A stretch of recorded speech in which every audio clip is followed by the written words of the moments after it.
Hi, I'm Matthias. I'm the managing director of Remedy, and I run the studio.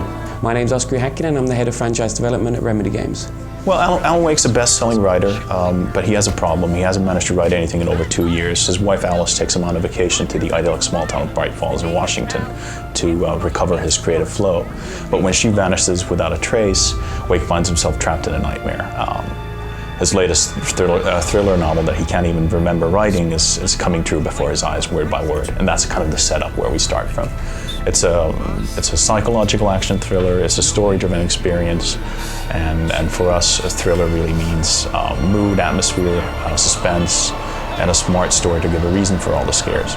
The dark presence in Bright Falls have taken over the locals.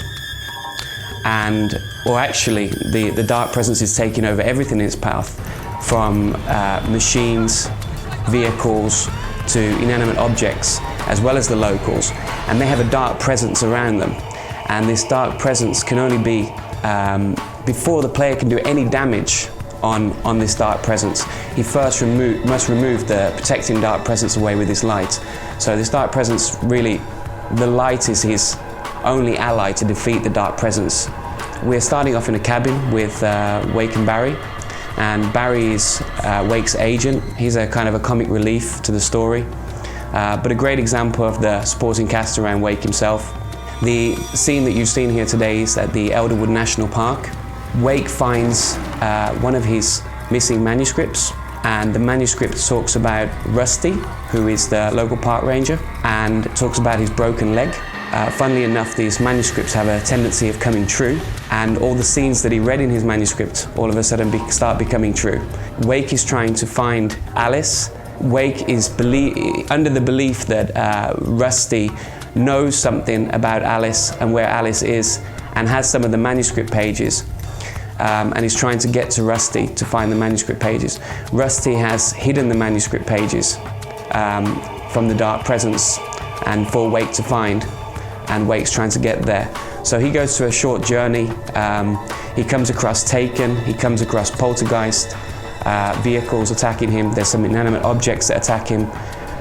Very scary. The Jeep, for instance, is a poltergeist. We see trees falling. You see the trail of the poltergeist with the big trees falling. Wake's following that. In the end, trying to find Alice.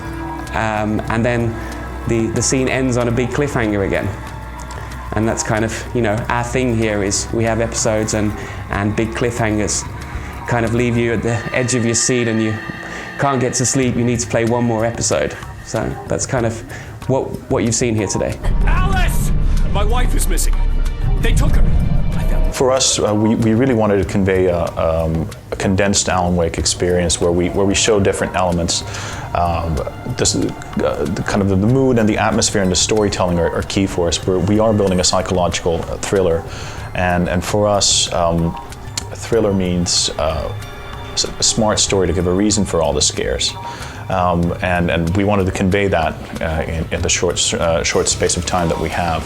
But we also wanted to show a lot of the gameplay and also kind of the fundamentals of using light as a gameplay element. Alan Wake will be able to utilize light in many different forms in the game. The player should be constantly thinking how he can utilize the light sources around him, whether it be a car or whether it be a turret that he can man. Obviously he's got his flashlight with him. There's different types of flashlights. I don't want to talk more about what type of flashlights he's going to have, but there will be other things available there in forms of light. Obviously the night and day cycle is very important. Day and night. We have daytime scenes as well where the player gets to meet the quirky locals of Bright Falls. But even in the daytime, a dark place can be dangerous. Alan Wake's coming out in spring 2010 for the Xbox 360.